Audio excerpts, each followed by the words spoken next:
All right. Good morning, everybody. Julie Smith. I'm the communications director in the mayor's office, and I will be your official timekeeper for the afternoon. We have a lot to get through on this agenda, and so I will just be that gentle voice that will chime in every now and then and say, hey, guys, we've got like 30 minutes left or 20 minutes left or whatever that looks like, just so we stay on task. So let's start with just brief introductions. We are already running a little behind, and then I'll turn things over to the mayor. So I'll kick it to Michael first. Michael Briggs, Director of Transportation Planning in Mayor O'Connell's office. Courtney Stone, the Director of Communications and Policy for the Nashville Department of Transportation and Multimodal Infrastructure. I'm Keith Durbin, Chief Information Officer and Director of the Information Technology Services Department. Angie Hubbard, Housing Director, Metro Planning. Cindy Harrison, Director of Greenways and Open Space for Metro Parks. Good morning. Felix Gastrodat, Director of Planning for WeGo Transit. Hello, I'm Michael Skipper, Executive Director of the Greater Nashville Regional Council. Hi, Erin Hafkinshill, President of Think Tennessee. Jennifer Carlett, Executive Director of ULI Nashville. Jessica Dauphin, President and CEO of the Transit Alliance of Middle Tennessee. And Shelley Hazel, Vice President of Regional Policy at the Nashville Chamber. Eric Hoke, Design Director, Civic Design Center. Wesley Smith, Advocacy Manager, Walk Bike Nashville. Justin Cole, Livability Planner with NDOT. Brad Freese, Deputy Director of the Nashville Department of Transportation and Multimodal Infrastructure. Amanda Vandergrift, Partner, Infrastrategies, Consultant. Freddie O'Connell, Bus Rider. Thanks. Matea Canavino, Transportation Assistant with the Mayor's Office. Kendra Apkowitz, Director of Sustainability and Resilience with Mayor O'Connell's office. All right. So with that, we'll have some brief remarks from the mayor, and then we will turn things over to Michael. He'll walk through some of what we've heard both from this group as well as our Community Advisory Committee, talk a little bit about developing the plan of finance, and then we'll get into some feedback. So with that, I will turn things over to the mayor. Great. Well, first of all, let me say thank you all for participating in this. As you know, we're here trying to advance a transportation improvement program that we hope all of Nashville will have the opportunity to weigh in on November. There are several steps to get us there.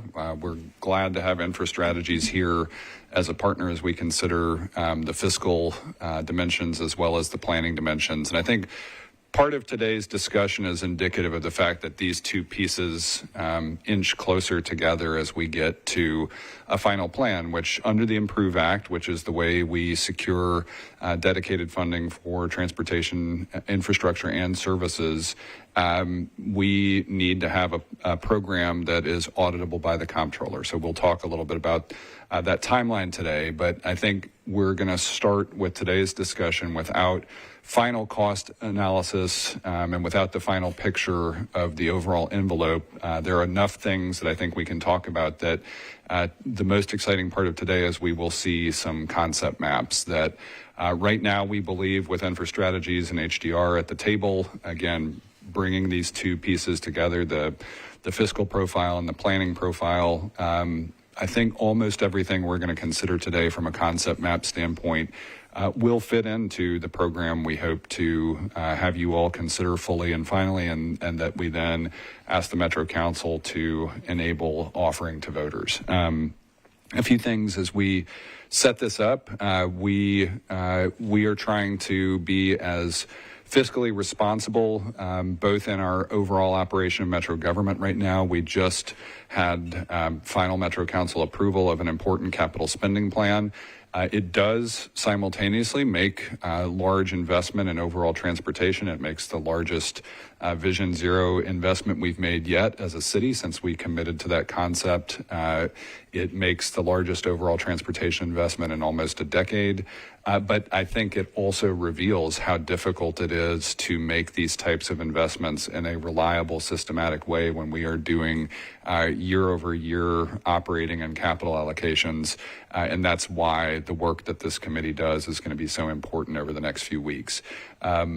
I think as we as we took office, one of the most important things that happened was choices the mayor's office and Metro Council made while I was serving on Metro Council left us in a very strong overall financial position with the strongest credit ratings that Metro has yet enjoyed. We want to protect that. And so the overall profile we're looking at here is something that we think will have high impact and overall low cost, especially comparative to the 2018 plan. I think we're asking you all to consider lessons that are learnable from that plan. We are also asking you to consider important trade-offs as we get there, but I think the need is just remarkably clear. Not only did we hear it from a campaign perspective throughout more than a year of conversation with the entire city, we have watched that demand show up in data. Imagine Nashville, since you all began meeting,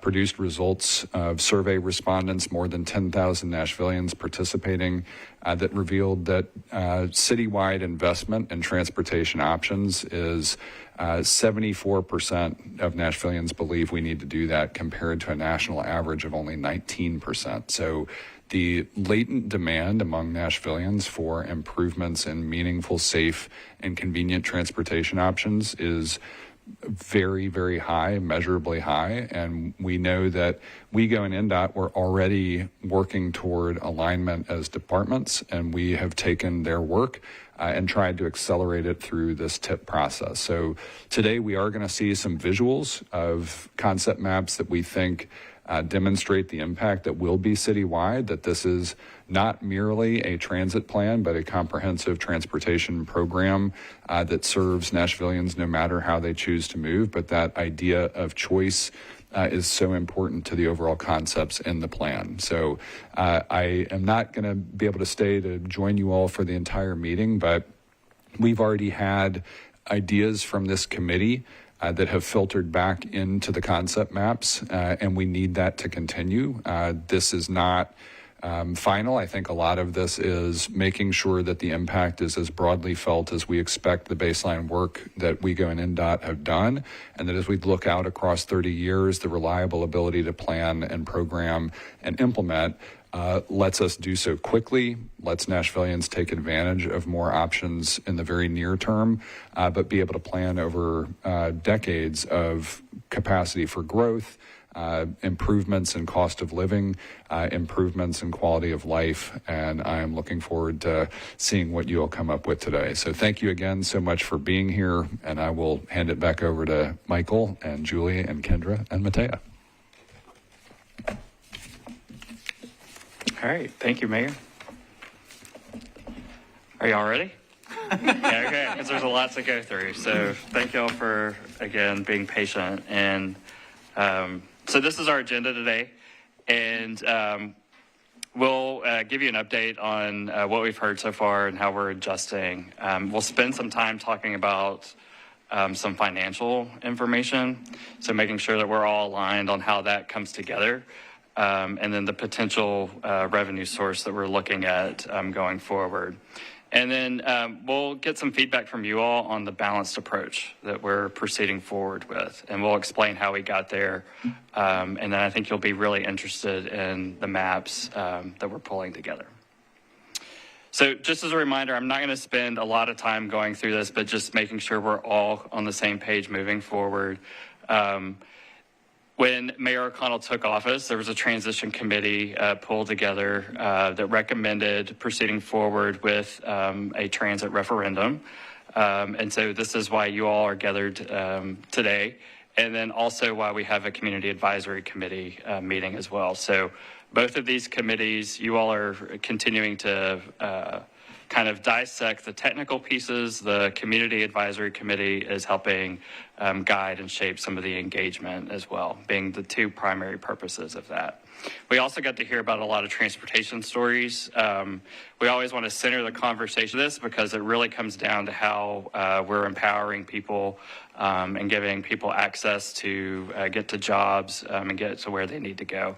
We've heard really good conversations both within this committee and the Community Advisory Committee on just what transportation has meant to people and empowering their lives, and then some of the challenges that people have incurred. So a reminder on the timeline, the long history of looking at transportation within Nashville. We really had a big focus on plans in the last 10 to 15 years, but we've not had a lot of momentum on action. And a lot of that has been because we've not had a dedicated funding source. So this puts us at a moment in 2024 for us to take up a referendum. And then once voters weigh in on that, there's also time after that for community engagement to continue around the specific projects, the design, some of the challenges that might come up along the corridors as well. This timeline you've seen before, so it has not changed. What is happening is these first two bullets are beginning to merge together, and that is good because we have to have this discussion around projects and financials at the same time. So just know we're kind of moving towards where we have a document ready for the state comptroller in April to review. Some updates that we've got since the last time you all met is we've completed 34 council member listening sessions. You all had met on the 22nd as well and provided us really good feedback that we're continuing to digest. And then the Community Advisory Committee got together, looked at some of the information you all had provided as feedback, and also has helped shaping the direction of where we're headed with Choose How You Move. Wanted to show a tidbit of how the TAC and the CAC, different perspectives. So being the Technical Advisory Committee and the Community Advisory Committee.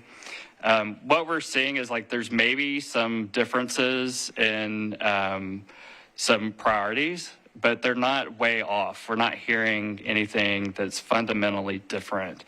And so this is one example as to what the TIP should prioritize. And when we look at some of these,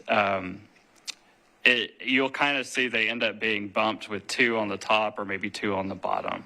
And we'd be happy to share some of that with you all. But we did this as really a gut check because there's been so much planning done previously. We had a really good idea of where we needed to go based on the previous plans, but we wanted to check in both with what we're hearing from the technical advisors and then also from the community if we're headed in the right direction. So what we've heard, and you'll see you've got a handout as well that summarizes the information from the last TAC, and it's got Murfreesboro on the top. So you'll see the corridors that we walked through with you all. This is just an example of what was discussed on the Murfreesboro Pike corridor that's on the screen. But it's just weighing both the strengths and challenges along those corridors, and we did it on 4 of those. And you all helped provide really good input on each of those. There's certain challenges that also are emerging out of this. The length of the corridors become a challenge to implement a project comprehensively, equity and market pressures. And then there was some interest in other corridors. So West End had information, and so you've now got a sheet in front of you that has some of the other corridors as well. So you can begin to compare both the what is being called bus rapid transit corridors versus the transit priority corridors as well. Then, and related to process, we've heard a lot from the Community Advisory Committee, continuing to use plain language, and you'll see we've not refined that. We're using a lot of transportation jargon still, but we know we're within this technical advisor group that's probably some level of understanding that we all have. Really continuing to stay big and focusing on the overall message around sidewalk signals, service, and safety improvements, because there's a tendency to get focused in on corridors and specific issues along some of them. Explaining more of why certain corridors are priorities. And then what is really bubbling up with the Community Advisory Committee is also being really transparent and acknowledging some of the mistakes that have happened in the past, because that can go a long way in building trust on the conversation in the future. And then both groups have reiterated that the mayor is critical to having a successful effort, and you'll see that he is very much engaged with this. Then there's some other issues related to metrics that we're continuing to work through, and you'll get more information as drafts and that data is pulled together. Equity concerns around development and political will. and then the impact of hybrid work on commuting and how that is changing how people get around the region. So I've alluded to some of this. We're adjusting. Mayor continues to be highly involved. The projects and the financials, so you saw that there was a date. It's more of an iterative process where we're continuing to work through things, seeing if it makes sense. And then additional metrics are being compiled. So planning has really stepped in to help look at readiness along some of the corridors, opportunities, and some of the zoning issues that I think will help shape the conversation not only as we develop the TIP, but as we go into the community and talk about its impacts. So today's meeting, we're going to really align on developing the financial plan and narrowing down on the revenue source. You've got the extra metrics for your review at your table, but I think it'll give you an idea of the geographic extent of the projects. And you'll see a lot of draft. There'll be unknowns. There's probably maybe still some X's where information still needs to be put in and items that need to be modified. So this is stuff that is still being worked through, and we're continuing to refine it. So I'm going to now toss it over to Amanda with InfoStrategies, and she is going to help us walk through the financial plan. Great. Thank you, Michael. And just for many of you who don't know me, I am at InfoStrategies. I also specialize in crafting programs like this, working in several of your peer regions doing so, and have focused on transit funding and transit financial planning, financial modeling. So very much this type of work. So I hope I can provide some national context as well as we're starting to craft this plan. So when we came in to support Nashville, we started looking at your expenses and your revenue projections, and we're going to be working with this committee and working with planning to develop a financial plan. We're not there yet, and that is going to be an iterative process, as Michael said. And there's a very specific process outlined by the Improve Act where we are just at the beginning stages of the financial process today, and we'll be advancing through a financing assessment. I think this is the next slide. Financing assessment, also sending it to the CPA for final review at the end of this month. So on the next slide, our revenue projections, right now we're focusing in on one particular source, and there are several different surcharges that the Improve Act allows us to consider. And the one surcharge that we think has kind of risen to the top is that half-cent sales surcharge. And we have a slide later that talks about exactly why that is the source we'd like to advance. One thing to mention, though, is property tax is not an approved surcharge authorized by the Improve Act, so that's not on the table for this financial assessment. So some other considerations, the Improve Act, which was passed in 2017, cut 3 taxes, including the state sales tax on food, the hall income tax on investment income, and the franchise and excise tax on manufacturers. Something to mention that there is a bill moving forward through the legislature right now that would potentially impact revenue generation for this sales surcharge. We are keeping an eye on that, but we'll have more information as it becomes available. So why the sales tax surcharge only? It is the highest revenue potential option, and by highest, I mean significantly higher than the other 5 surcharges available. So 10 times higher if you look at 1 year of annual generation in our high-level estimates. So it really makes a lot of sense to focus in on that one source rather than a package of smaller sources. It's relatively predictable. If you look nationwide, sales tax is the most common local funding source used for transit and transportation. So you wouldn't be alone in using that as your mobility funding source. It's relatively predictable.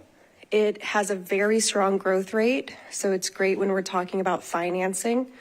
So having a long-term dedicated, predictable revenue stream to invest in mobility, not today, but into the future. Another piece in today's context is it shifts burden.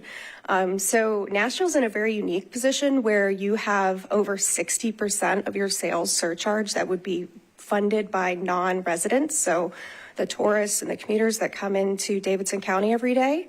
That's not the case in most regions that we're working in. It's usually around 20%. So you have more than half of your sales surcharge being paid by the folks who are using your system every day. And then the other piece is providing general fund relief. So because this is a more robust option, it gives us the opportunity to potentially reduce some of the current investments that are being made for mobility by your property owners. All right.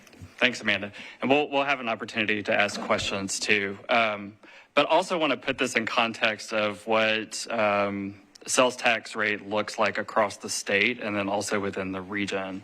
And so this is a map that's on the state of Tennessee's website that highlights the blue counties are counties that have maxed out their sales tax rate throughout the state. And you see some nuance immediately around Nashville. So with Nashville being in the middle of the lighter blue there. What is interesting is that when you look at the counties all around Nashville, all of the counties have raised their rate up to the 9.75%. There are two exceptions, being Cheatham County, which is on the screen here, where the county has not done it and one of the cities has not. Other cities have done it. The other exception is Sumner County, where the county and none of the cities have done that. So if you travel into Williamson, Robertson County, you're paying the 9.75% sales tax. So this just quickly shows, and we pulled it out also where WeGo Regional Service runs. So you have an idea of what the rate is in Dixon. This is what it is in Davidson at 9.25%. Murray.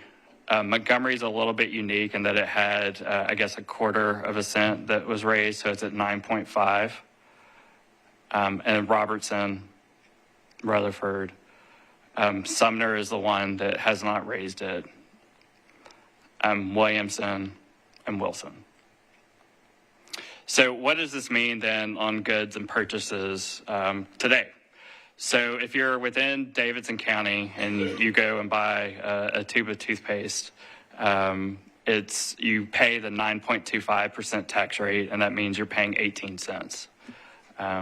Today, if you do the same purchase at Walmart in Springfield and Robertson County, it's 19 cents tax rate, so it's 1 cent higher already today.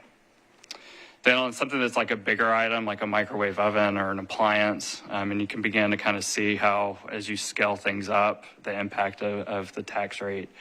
Within Davidson County, at 9.25%, the tax rate is $5.06 on it. And then when you purchase the same appliance within Robertson County, it's $5.36 at the 9.75% tax rate.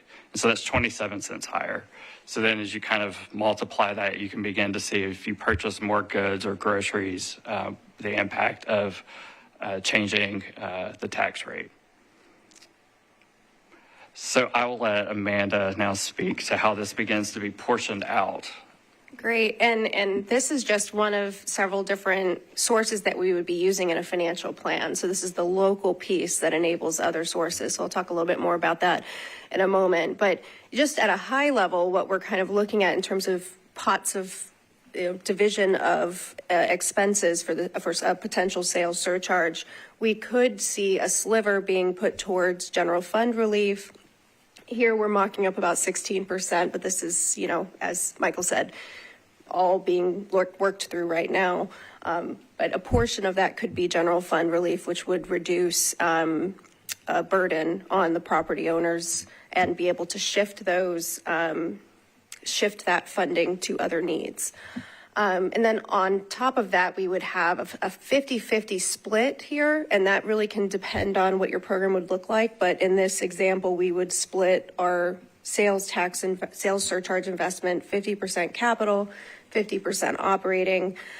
So that would be, if you have a 16%, that'd be 42 and 42. Next slide. So, and that's a half penny sales tax surcharge, which would be available to the Choose How You Move plan, we would take off the top what would be general fund relief, and then everything else available would go to new things, new improvements, part of the program that we're crafting today. And as I mentioned, though, the sales surcharge is not the only source that we would be using. But for the sales surcharge, you would not receive additional funding from the federal government. You wouldn't receive additional state funding for the improvements that we're putting forward, and you wouldn't receive fair revenue for the operating of the service that we wouldn't be putting on the street. So if all of those were to occur, we would assume an increase in fair revenue. We'd assume federal capital investment grant funding from the FTA for your high priority fixed route your BRT or your high capacity transit lines. So all of that would be baked in there. So your local funding envelope would be a portion. So let's say that's 35% capital, 35% operations, and then we're going to assume that we would receive additional funding on top of that, which would get us to the total cost envelope. Can I pause real quickly and just say that's a lot of information? And I want to just take a minute to temperature check and see if there are any questions that are bubbling up for you guys. If not, we can keep going, but just wanted to pause really quickly. Is the half-cent amount to preserve the quarter-cent that's left in for a future referendum or something like that? Or what's the thought? Is it like a political appetite thing? Half-cent is an easier thing to say than 3/4 or something like that? So and I'm looking to our experts. I think that's all we can raise it right now is just a half-cent, and it's maxed out. No, you can, well, the Improve Act is, the cap is mutually exclusive from the underlying tax. So you have up to 2 3/4. The question becomes, to what extent are you outstripping your capacity to deliver? And I think half-cent is probably the most practical path forward, is what we're realizing. Yes. Other questions? Mm-hmm. Yes, I was wondering if you could explain just a little bit, particularly on the 35% for the capital program, sort of how that would work with a revenue bond. That's obviously one of the big benefits of being able to do a dedicated funding source. Yeah, we would definitely include a financing strategy on top of this. So that would include some debt issuance, probably through a local revenue bond. We're also looking at federal TIFIA loans as well as a potential strategy to further leverage a surcharge with innovative financing tools like that. So that 35% would encompass an issuance to advance a capital program in the first phase of the program. Mm-hmm. Can I ask a question? Amanda, can you just tell us a little bit about how a dedicated funding source for transportation makes us more competitive for federal dollars, for grant opportunities, that kind of thing? What's the difference, basically, between not having dedicated funding and having dedicated funding? Oh, yeah. I mean, it's that 30% right there. So you really, you cannot compete for and bring down federal dollars from the bipartisan infrastructure without a local match. And right now, you have been doing really the most you can with what you have been given to bring down federal dollars and matching dollars. But with a dedicated long-term revenue stream, you open the door for the capital investment grant program, where they provide hundreds of millions of dollars for fixed route, high capacity transit expansion, which today we're seeing higher matches than we have historically because of the bipartisan infrastructure law passing back in November of 2021. So really, the time is now to put forward local dollars so you can draw that down during that that time period. So the bipartisan infrastructure law, it expires in 2026. We really only have a few more years, assuming it maybe kicks down the road a few more years, to compete for and bring hundreds of millions of dollars of federal support into Nashville. Yeah. Can you remind us what the other sources available through the Improve Act are, and talk a little bit about how you'll explain to the public why those weren't chosen? Sure, there are 6. Good, thank you. There's a hotel motel surcharge. There's a business privilege tax, a residential development fee, a local car rental tax, and a motor vehicle wheel tax surcharge. All of the secondary sources that we look, I would call them secondary, because they were so much smaller in terms of potential revenue generation that it was, sales surcharges heads above. So that's the number one reason that you would be looking at sales surcharge over the others. And it's really, to me, a question of, do you do sales surcharge by itself, or do you do sales surcharge and maybe add one of these? But then is the juice worth the squeeze? And my assessment was it wasn't. So. And that is something that I know no final decision has been made. And part of that gets down to looking at the rest of the plan of finance and determining where we land in terms of the financial resources and the discussion today around priorities and what those investments look like and what we're actually able to marry in terms of the operating and the capital and the revenue sources. So if it's okay, we can start looking at those. And I'm sorry, Aaron, I saw you start to ask. You're good. Okay. So let's. Yeah. Do you have an estimate on what percentage of the 30% would come from fares? So that 30% was state, federal, and fair, right? Of that 30%, no, but I can tell you more loosely, we're using the current fare box recovery of what WeGo takes in today. So we're very conservative on that. Okay. It could be way more than 30%, but given the financial plan and wanting it to go through the CPA review, we're being extremely conservative on that front, understanding what you've brought in the past, and that a high capacity transit mode will likely have a higher fare box recovery than something like your traditional fixed route bus. So. All right. So do you want to look at some maps? Yeah. So we need your feedback then, and what we've called the balanced approach. And so, again, the goal today is to get us kind of centered on what goes into the tip, and kind of keeping the size constraints in mind going forward. So I have to add this because these are drafts. So these are working documents. The maps and figures will change. We still have to review a number of things. You'll see some things on the maps that are not common community terminology, and we know that. They're using like a base map that they have available. So those are things that will change. There's some information related to safety, technology, and the more community supportive elements that we don't have a way of depicting all of that or conveying it at the moment. So you're not going to see some of that as you review this information. And then also keeping in mind that we're continuing to work with the Community Advisory Committee, talking as a team to build out kind of a kit of parts around how we communicate this going forward. So we do have to have a TIP document that is audited, but we know that's not the best way to communicate program. So there's going to be other interactive methods, layers to turn on and off, and ways to explain this that are not necessarily tied to the specific TIP document itself. So you've seen this information before, where we're focusing in 4 areas related to sidewalk, signals, service, and safety. You helped us think through related to service around the 4 BRT corridors, strengths and weaknesses, and you asked for more information on some of the other corridors as well.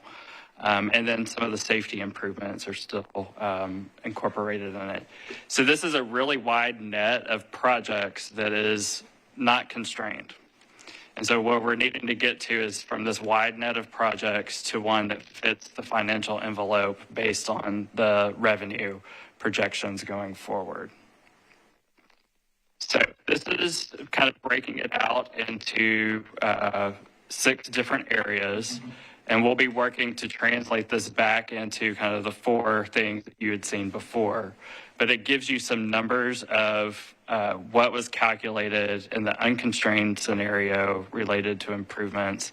And then as we begin to financially constrain it, what we're able to deliver. One thing that has come up is West End, and this was mentioned in the last meeting as well, because of the employment and population densities. It seems appropriate to have a higher level of transit service on there.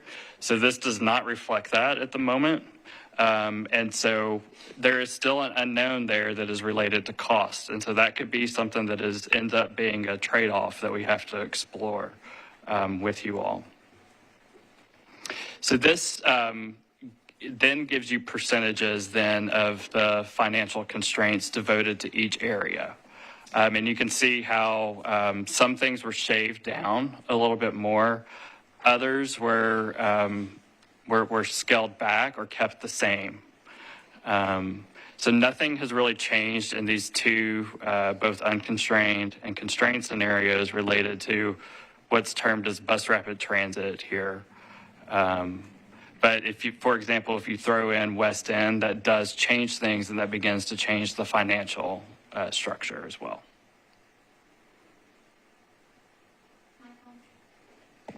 Yes. I apologize.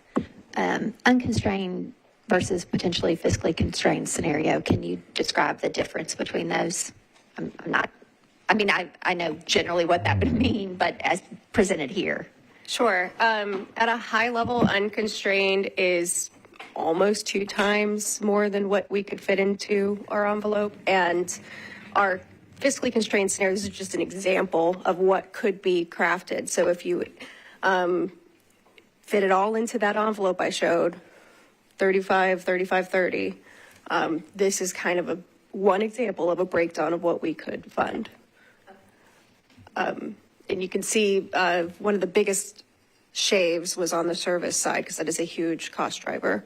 But the service side still provides almost 2 times more service than you have today. I think the thing also to keep in mind with the unconstrained, this is coming out of all of the past plans, so the 70 plans that we've reviewed and all of the input. So it casts a much bigger need than what we can even do with this program. Oh, and I'll also say I've never seen an unconstrained plan that wasn't massively higher than a constrained plan. You know, that means you're doing your job. Yeah. Can you share just sort of what the assumptions are that are going into the cost per mile for bus rapid transit versus the cost per mile for the priority corridors? You do it. You know it off the top of your head. I have to look. The cost per mile for the BRT corridors are a little under $50 million a mile all in. And then I'll help you. Thank you. So 48 for all in, 38 million for more medium level BRT. And then light rail would be 200 million. I would say just based on our initial take, it'd be even more than 200 million. I would say give you broad range, 200 to 500 million, depending on the corridor. And can you just share a little bit more about sort of where that, it sounded like it was 48 million for the all-in BRT, just knowing the state of our corridors and how much additional investment from fiber to sidewalks to intersections to traffic signals, where that 48 million is coming from? That is...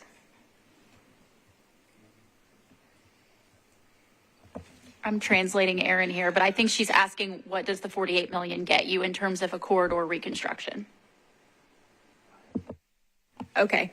So the 48 million, I would say if you look at peers, that is a very, very robust BRT investment. So it'll get you, something like I don't think we use standards here, but a fully dedicated right-of-way with all of the bells and whistles that we see in your peer regions that have a very nice BRT system. That's looking at the peers that I'm working in who are advancing, new starts quality BRT, they're advancing BRT at 40 million a mile. So 48 is a very robust estimate.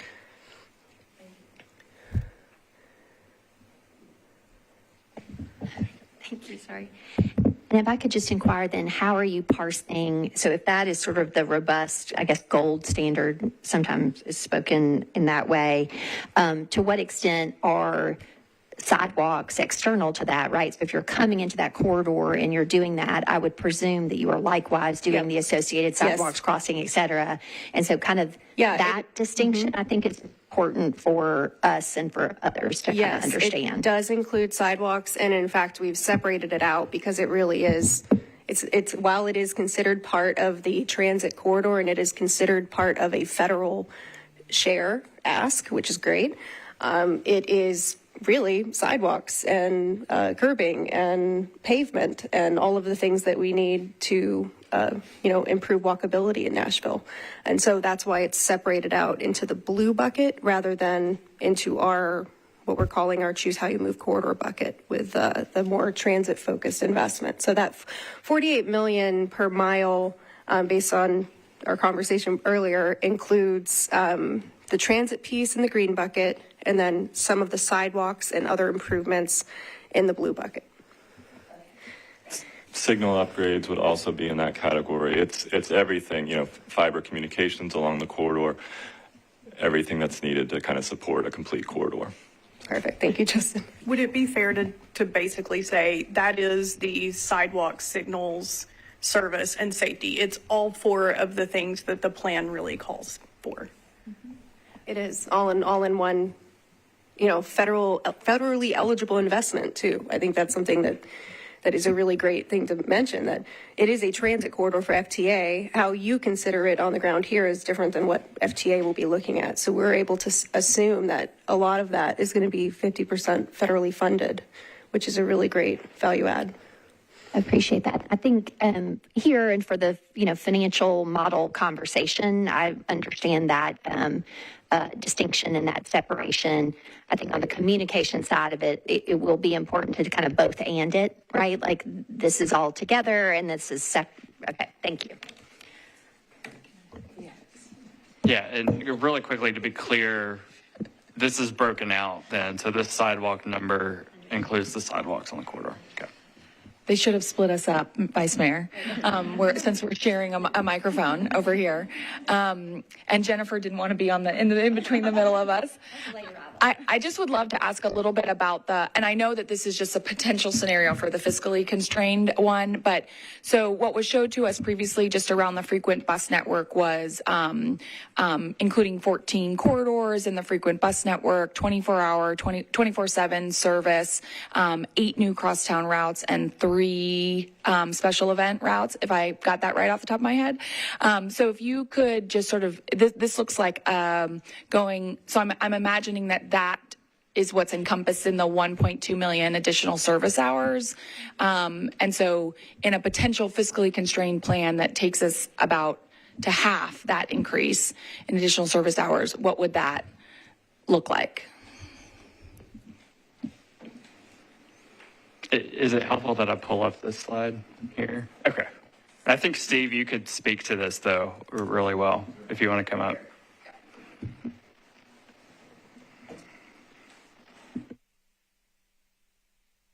So to put in context, at the current levels, we're pretty significantly below peer levels on a per capita basis in terms of service. At the unconstrained level on a per capita basis, we would be top of the pack. We'd have cities with very robust systems saying we wish we had as much as Nashville did. So the constrained is kind of a good compromise. A lot of where that's coming from is, for instance, both scenarios have 24-hour operation of service on the key frequent network routes. Frequency is not quite as robust on the constrained scenario as it is in the unconstrained scenario. The opportunity to connect the regional network of commuter bus service actually becomes all clock bus service, but it's essentially a county opt-in opportunity. So, for instance, the constrained plan would include more robust services to the corners of the county, Jolton, southeast Nashville, Antioch, toward the county line with Williamson. But in the unconstrained plan, it actually would have funded service fully to the regional centers. So this provides the opportunity at a much lower cost for surrounding counties to opt into that, become more complete. But it does mean that those areas with express service are getting all-day service instead of the rush hour-oriented service that it is today. And generally speaking, it would be, you still have a lot of the route extensions and the crosstowns that you had in the unconstrained plan, but a little bit more constriction on frequency, in that type of an approach. Thanks, Steve. So when you say restrictions on frequency, are you talking about like 15 from 10 to 15 or? In some cases in the frequent, it could be 10 to 15 or better than 10 to 10. Okay. In some of the crosstowns, it might have gone from 15 to 20, or in some cases 30, depending on the corridor. Okay. And we're still talking about 14 routes being included in the frequent network. Yeah, there wasn't any change in moving up or moving down some of those key radial routes. But again, to Amanda's point, it's an illustration based on what we hear from the technical committee, the community advisory committee. There's still adjustments to be made in that plan through the process. The other thing I would highlight is, and I know this has come up, I think, Michael, in your council communications, is I don't think people should look at this as a lock-in plan, that whatever's adopted, assuming this would pass in November, that's it for the next 20 years. We're locked into that. So there is that dynamism in, okay, if a corridor picks up more quickly than another corridor, those service assets could be moved around based on demand. And just one more question. Have you guys looked at sort of the percentage of residents that will be within a half mile of both sort of our current network and then what the improved network would be? Yeah, we're looking at that, and the coverage really expands. The direct answer is yes, but the other direct answer is I don't have that information at my fingertips. But the other element of this that has countywide impact is, so this touches on a lot of the fixed route network, whether it's frequent service routes across towns or what have you. There would also be general improvements to the access door-to-door system, which is countywide, including the availability of access 24 hours a day to that user base, and an expansion and improvements, particularly on the technology side with the WeGo Link program, to make it more of a countywide microtransit sort of an application.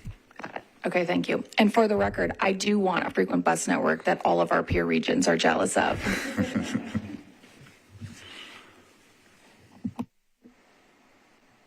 Other questions on service while we've got this up and Steve's ready to answer? Okay, because we're going to get into maps that show the geographic extent of what we're talking about. So this is going to be hard to see, so I realize this. But we will work on being able to get this information eventually kind of being able to turn layers on and off as things are finalized with the tip. So if you have any kind of gut reactions or anything like that, I think now is the time for us to talk through that. So this just shows the sidewalk locations. You'll see the base map includes the green corridors being high capacity transit. And so you see little segments of blue. And these are trying to tie into transit service. And so that is one key thing that is needed for the sidewalk improvements. Oh, and I should reiterate, so NDOT staff and Justin's here and Courtney have gone through this, and Brad too, have looked at the sidewalks, the signals. I think they've put in like weekend hours to look at this, like to cast the wide net, to come up with something that's constrained. And so you're now beginning to see like the results of that. Traffic signals, I don't think, changed from unconstrained to constrained. So that's a significant number of signal improvements. I think the total is over 600 there. A good number of them, of course, are on the high capacity transit corridors, but it also gets into other regions of the county as well.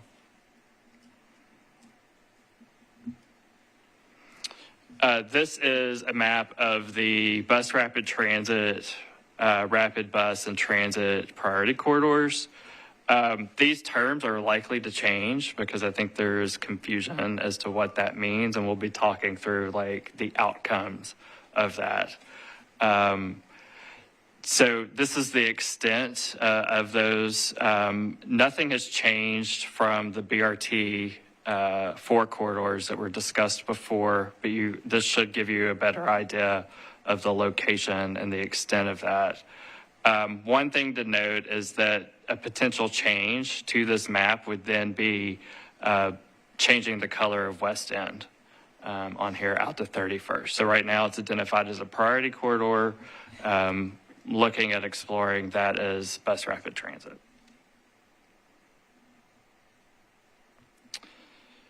Then you begin to pull in the frequent service and where that radiates out from the transit centers and also from downtown as well. So those are the orange lines.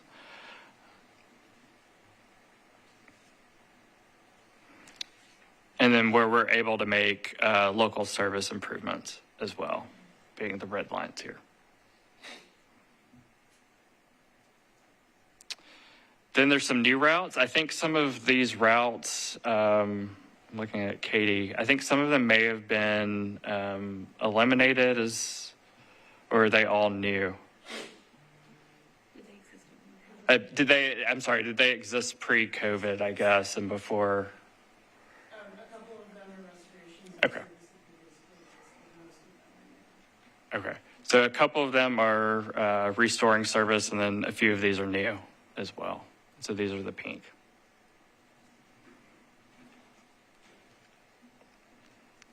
And then express routes. I mean, I'm pretty sure these are reinstating a couple of routes as well. Yeah, this is where some of the ones that were eliminated before are being put back. I recognize one that I used to take, so. Okay, so that is the maps to help give you the geographic extent.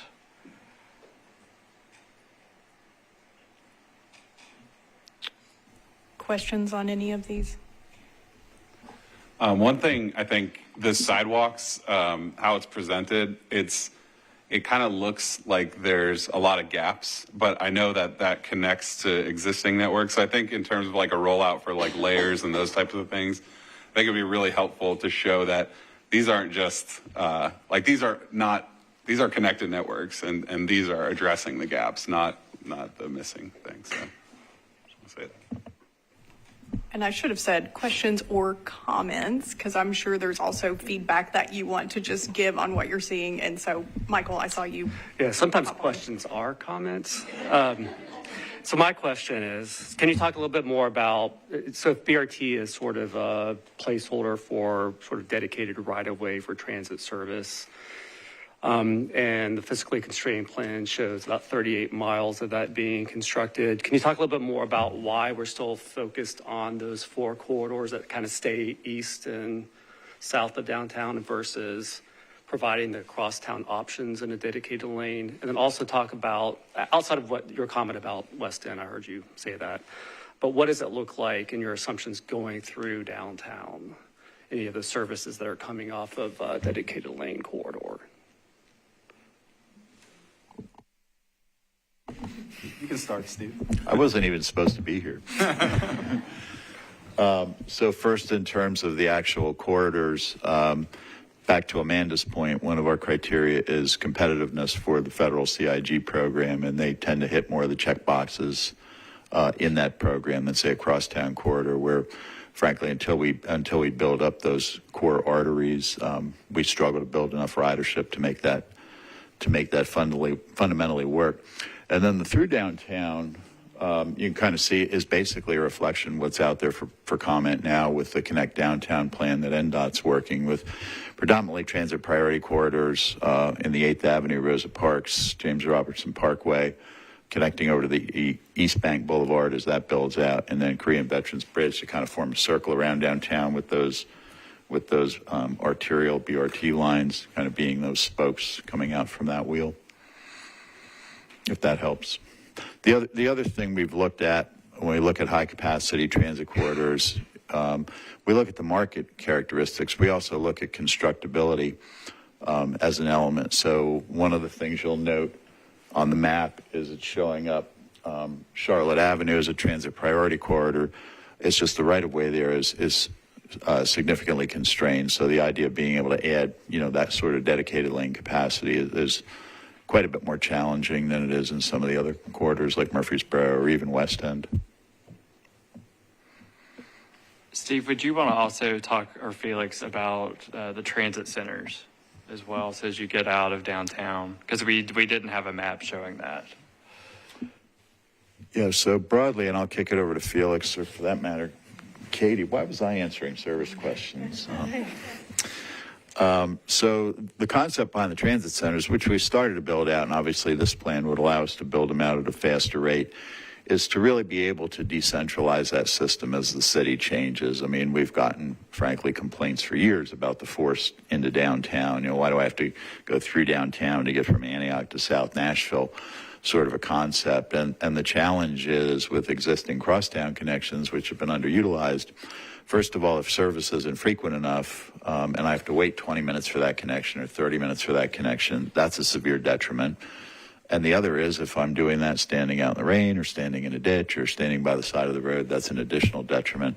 So what we're doing with the transit centers now, Hillsborough being the first one that was constructed, North Nashville opening this year, is creating a nice facility for that community, something that can be, you know, a physical asset to the community, in some cases with joint development, but really creating a convenient connecting point with all the associated amenities you would want to have, whether that's ticket vending machines, digital real-time information at the larger ones like North Nashville, public restrooms, but also connections to other mobility sources, whether that's rideshare spaces, taxi stands, bike share. One of the things we're doing in conjunction with NDOT on North Nashville is extending out the sidewalk network, you know, from that location out into the surrounding neighborhood to make it a safer and easier connection. So that's an important part of building out the network. And then if you can envision what you'll see at the end of March when we implement the service changes in North Nashville, all of a sudden 7 routes will connect at that location. So if you're in that neighborhood, to get to East Nashville, you won't have to go downtown anymore. You can take a Trinity Lane crosstown, or you can go, you know, inevitably we would look at one of the route segments is a connection from Goodlettsville, for instance, to a Skyline Transit Center where other connections could be made. So it's kind of that spider web effect of where right now the spider web starts at the Elizabeth Duff Transit Center and goes out through the county. This sort of makes that an expanding network that makes those connections quicker and more convenient. There may be more transfers, but it also affords the ability for more frequent service in outer parts of the county. It also allows us to put a more context-sensitive vehicle in those environments. I've often got the question, why you're running an articulated bus when I only see 2 people on it? There's 2 people on a 56 out at Rivergate.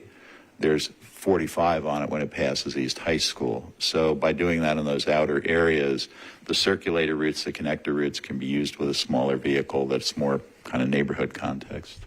That's a long answer to a very simple question. The other thing that I will add to that is the fact of the equity in terms of what we're seeing with North Nashville is those travel times get reduced, and all of a sudden there's a lot more access in a less amount of time for people to reach out. Jobs, education opportunities, access to other things like food or so.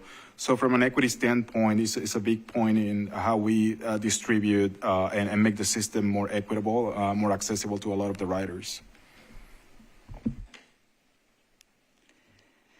I just wanted to ask a couple, maybe what Michael said, make a couple comments that have questions at the end. So, you know, I think just back to the comment about the corridors, I do think it's really important for us to be thinking about how we connect different parts of the county to each other. I think that's something we heard quite a bit about during the N-Motion process, as well as we've heard quite a bit about that in the Imagine Nashville process, which I know the mayor mentioned during his opening remarks. People feel like they can't get all the way across town, and these really high quality transit connectors will be such an important part of that. And I completely understand. I heard you say, Steve, that some of those corridors do have more constraints from a right-of-way perspective and make them hard to build. You've heard me say this before, but it'll be the easiest to build it today compared to down the road. So having the, political will to sort of make those connections now are going to be super, super important. As we look at these additional corridors that we've now been able to be provided the information with, we don't have the density on some of the corridors like Charlotte and Hillsborough, But just looking at some of the ridership numbers, Murfreesboro and Gallatin are, of course, off the charts.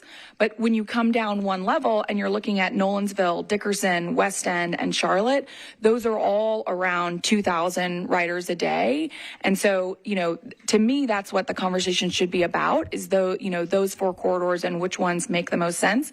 And there's a whole lot that goes into that. The equity conversation, the geographic coverage across town, and ridership should not be just the sole ridership today at this moment in time should not just be the sole deciding factor. When we were talking about this in 2018, Gallatin was our highest ridership corridor, and during that planning process, Murfreesboro passed it. So I do think it's important that we're making those important connections across town. If I can maybe, and maybe there was a question in there, at least I heard one. One of the criteria for adding on to the frequent network, some of the routes that are proposed to be out of the frequent network maybe don't quite meet the criteria today, but we're also seeing the highest rates of ridership growth. So it's assuming that corridors like Lebanon Pike, like the Herman bus, the number 19, even though they might not be at the threshold today, they're growing at a rate that suggests by implementation they would be at that ridership level.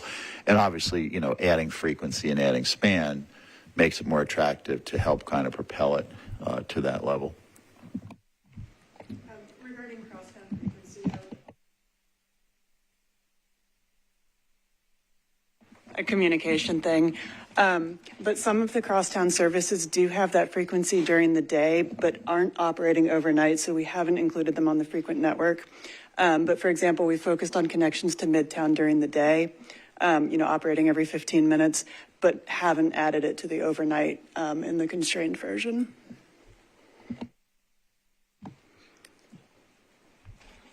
Okay, thanks. I just want to say that all of these improvements are important. So it's not a fun conversation to have, right, when you're having to kind of nitpick. I just want to mention that for ridership, nothing beats frequency to drive ridership. So for me, it's really concerning that we're looking at a trade-off of service from the frequency network. I think Steve said earlier it would go from better than 10 to 10, or if it were 20 minutes, it would go to 30 minutes or something of that nature. And then he just said that 20 to 30 minute wait times can be detrimental to ridership. So I just want to make that note that when we're looking at these trade-offs, if we're looking to drive ridership, for people to adopt a new mode of transportation, it's going to be critical that we make it super convenient for them to do so. And when we have high frequency routes and networks, that's the convenience factor. Then the riders no longer have to shape their day around a bus. They can just show up and hop on the next one. So that's not a question, it's just a concern on trade-offs. So really quickly, I just put back up on the screen so you can see kind of current and constrained. And I think the last 2 items, and y'all correct me if I'm not pointing out the right ones, are relate to the frequent network. So it shows even under the constrained scenario, the hours increase there. I'd like to hear a little bit more to Michael's second question about what is being proposed for getting through downtown. Understanding the idea that having the crosstown connectors so you never have to go into downtown, but also just curious about how stuff goes through downtown. I'd like to hear a little more on that.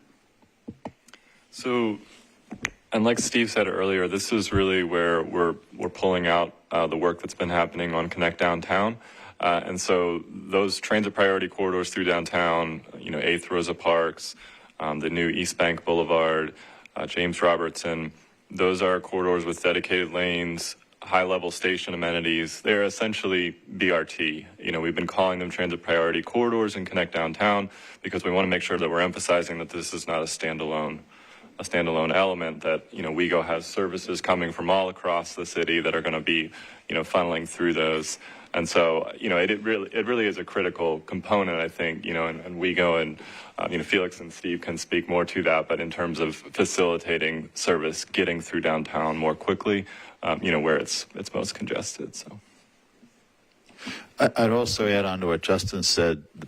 While what he outlined is the transit priority core, doesn't mean there wouldn't be any transit service through the core, and DOT's identified some spot improvements, and certainly the signal system being one of those for some of the services to connect through the core. But frankly, what we're seeing, with the changing nature of downtown is it's getting increasingly difficult to get, large fleet through the center of the entertainment district. So this is really, and it's also frankly reflecting with the growth we're seeing in employment in the Midtown area, ultimately in the East Bank area. It's trying to get the network more out to where folks are traveling to and from, and we're seeing that reflected in things like origin destination survey work. With the work that Connect Downtown is focusing with the corridors in downtown, priority corridors, I think the other thing is that allows is you all of a sudden can start focusing a project, not just you're thinking Dickerson from downtown to Skyline or Murfreesboro from Antioch to Sobro. I think all of a sudden this opens up the possibility for a much bigger project, which when you look at the potential for how competitive it may become for federal funding, I think it just opens up that connectivity through downtown. So it's not just that isolated segment, and it's just more part of how you connect your overall system and the rest of the neighborhoods. Are we not talking about BRT in Connect Downtown? Because I feel like it's just more confusing to people to call it different facilities when we could, like the way it's represented on this map, it's like Connect Downtown looks different than the corridors, but like what is the difference, I guess is my question. I think Justin mentioned earlier, the way that it's been designed is actually the infrastructure that is being conceived as part of that is like a BRT infrastructure. But your point is well taken. I think it's how we communicate that. We got to make sure that it's consistent and that people can see how everything comes together. Yeah, Felix pretty much said what I was going to say. It was a good point as far as the communication and how we're communicating back and forth. We'll take that into consideration moving forward. But yes, the Connect Downtown has always been high transit, transit priority systems downtown, BRT-like systems, full service. Can I just quickly add to that? So I'll just give a personal experience from this past weekend. So I was in Oklahoma City, and they had a service that was called Rapid Bus. And I think people don't realize that there are some components of BRT that are in place in places like that. So it had like level boarding, had its own lane during certain times. And so I think those are some of the distinctions between the priority corridor and the BRT. But I think we're going to have to really work through how we convey that, because we don't have a good example of that here, just to be 100% honest. So people can go to other cities like Oklahoma City and see that and realize, oh, this is how it works.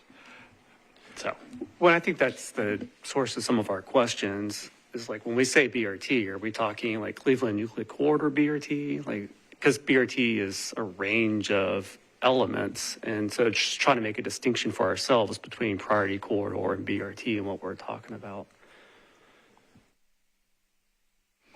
And I think just to add on to what Michael said, I think when we are looking at, and Amanda can probably speak to this too, when we are looking at BRT corridors across the country, it's the ones that are meeting the BRT standard, the bronze, silver, and gold standard, that are really seeing increases in ridership. So I think the way we talk about it and the definition that we're talking about is really important. While I have the microphone, I'm going to ask two more questions back on the frequent bus network. Just wanted to ask really quickly if there is a, I had my question up right in front of me. When we're talking about the improvements to the frequent bus service, are we including a low-income fare program as part of that program? Yeah, part of the program of projects would be a bus fare subsidy program for qualified low-income individuals. Okay. We haven't talked about that at all in this process, so we absolutely need to be talking about that because that's a huge benefit to the improvements. And then my second question is, you're going to like this one, Steve. Are we talking about conversion to electric buses as part of this improvement? So there are two, in both the unconstrained and the constrained, there are two bus facilities projects. So the bus facilities would be intended to be built. Frankly, it's a constraining factor we have now. I'm moving to zero emissions. The Nestor bus operations facility just can't handle it. So they would be built in that manner. It is not costed to basically upgrade both the type of bus or the size of the fleet, because what we're finding, we're in our zero emission fleet transition plan process now, and what people are finding around the country is you now have to multiply your spare ratio because you have range issues associated with those vehicles.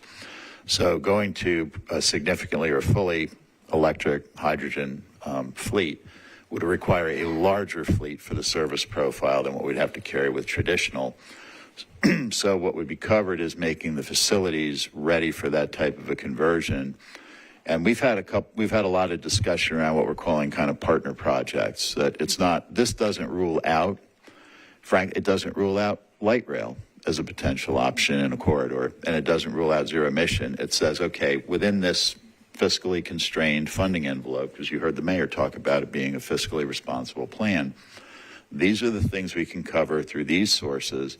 And as we get into detail, and you can relate to this, Aaron, and Michael, certainly you can, this isn't the end of a planning on a corridor or on a particular project, that if we identify, partner funding sources, so if there's still significant federal dollars for zero emission to basically fund that upcharge. So this program funds the fleet for the service plan. So then can we leverage additional outside dollars, federal, TDEC, you name it, to upgrade that further. And similar to upgrade a corridor from, say, high-level BRT to light rail, are there other potential funding partners to help us do that? Okay, that's super helpful. I'd also add that as technology changes over a program that is, multi-year, then that could be fit into what we're seeing at that point. Are costs lower? Is it making financial sense at that point once it's fully, we're seeing it being done elsewhere? So like we said earlier, this is not the end, this is the beginning, and you would be able to add and take away different pieces like that as you're advancing the program over multiple years. I also wanted to mention too, though, in the table, the community supportive bucket, that doesn't have anything like bulleted under it, but it actually does have a set aside for things like the fare subsidy. It hasn't been fully defined yet, but it's something that we're talking about. So it's definitely there. We definitely need to talk about it. And it's in that scenario that we've presented. And I just want to jump in and give a quick time check. We are at 11:50, and so we have about 5 minutes left. I just wanted to add a couple things. And Aaron, thank you so much for bringing up the fare piece. I mean, the mayor has sold this whole program from his campaign as an affordability thing. And I think it's worth talking about equally the financing side on Metro's side, but also for the individual family.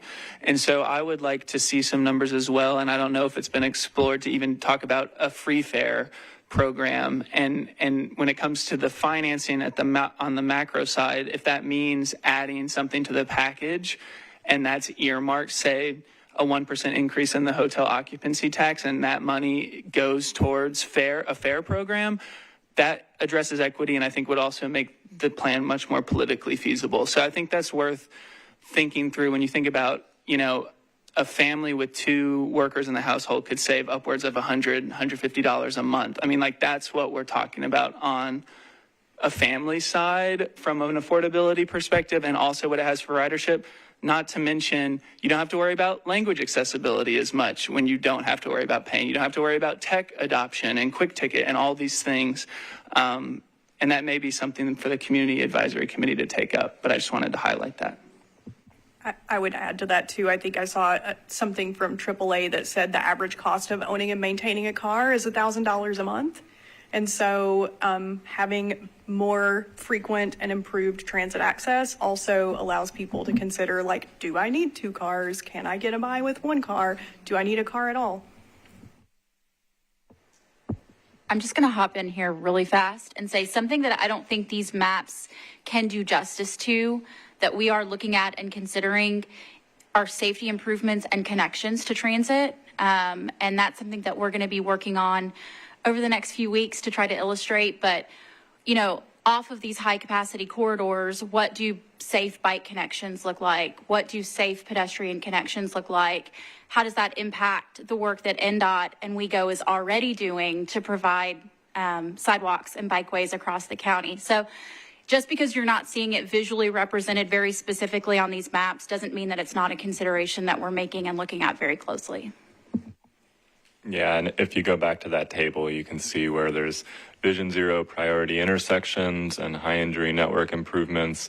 Obviously, all of the BRT corridors are on corridors that happen to have long segments within our high injury network. And as those corridors are designed, they will incorporate full safety improvements aligning with our Vision Zero priorities. And then, yeah, like Courtney said, sidewalks and bikeways, we've been specifically looking at how those kind of connect to transit, connect to transit centers, connect to existing facilities, like you mentioned earlier, Eric. So. Could we also add a projected development layer to these maps? That might be a very technical advisory committee thing to say, but I think it showing development patterns. I know you mentioned working with the planning department. These are the reason the length of the corridor or things like that on Murfreesboro is because there is growth opportunities. I think it might be sort of a technical thing for a lot of people to understand, but I think a lot of people would be interested in it, and it sort of justifies some of especially things like Murfreesboro, like the length. I mean, like this is a good map too that doesn't show the full extent of sidewalks underway throughout the county. So this is just showing what's being done through this program. And so there's the whole sidewalks and bikeways program, traffic calming program. There's other things that exist that are above and beyond this program. I'm requesting a disclaimer that says these are not the only sidewalks that NDOT will be building over the next however many years. Yeah. These are sidewalks that are specifically complementing transit improvements across the county. Yeah, and we're still working out the details, but I mean, we do expect that this essentially is going to enable us to significantly accelerate, double, or more the rate that we are able to build sidewalks, build bikeways, across the city. And so again, there are components that will be part of this program, and then there's the elements that we're, continuing to do with our regular budget that the mayor talked about earlier. So. All right, let's jump into next steps then. So we had a community advisory committee meeting scheduled for tomorrow. We're actually going to cancel that because I realized this meeting got pushed a week, and we're abutting that. And we're a small team, and we're pulling all of this stuff together as quickly as possible. And we want to be sure that we use everyone's time well. And so what will happen, though, is when we cancel that one, we will have a joint meeting by the end of the month between both technical and community advisory and kind of merge the conversations together. I think at that time we'll also have a better idea related to the community engagement rollout on this. And we'll have maybe some answers to some things that we can continue to discuss and explore. Also did not want to leave off that we've looked at some complex topics, and today was a big one related to the revenue source on the tip. And we talked about light rail. Housing is still something that I think we want to get into a little bit. And so just be thinking about what else is out there. And then for homework, begin thinking about your commute or your trip around town. Maybe it's to the soccer game or just to get in the morning. What does it look like now? And then kind of looking at the scope of projects, how does it begin to improve? And if it's maybe not for you, is it for your children as well? So think about this as an investment, and it's going to help us refine how we talk about this in terms of outcomes and benefits. Can I? And don't sleep on the signals. Yeah. Sorry, just throwing that in there. Well, and one note, we do have transit at nashville.gov. So as you're thinking through these things, you don't have to hold them until the next meeting. In fact, I think it's good to go ahead and get that feedback so we can be thinking through it before we have the joint gathering. But especially on the what else, like those are really important pieces of feedback to get from this group. And I would just venture to say too, like as you're, moving about town and talking to other people and hearing feedback and reaction, what are those big overarching 30,000 foot pieces that we really need to keep our eye on? Because it can be really easy to get down into, which sidewalk or which traffic light. But we have to keep the big picture as we're thinking about this program. Sorry, Michael. Oh, that's very good. I know some of you are traveling because spring break is coming up. And so I want you to think about some of those experiences as you travel and talk about them back here as well. So thank you all. This is exactly why we're doing what we do. And really appreciate the input, and let's keep the conversation moving. Thanks.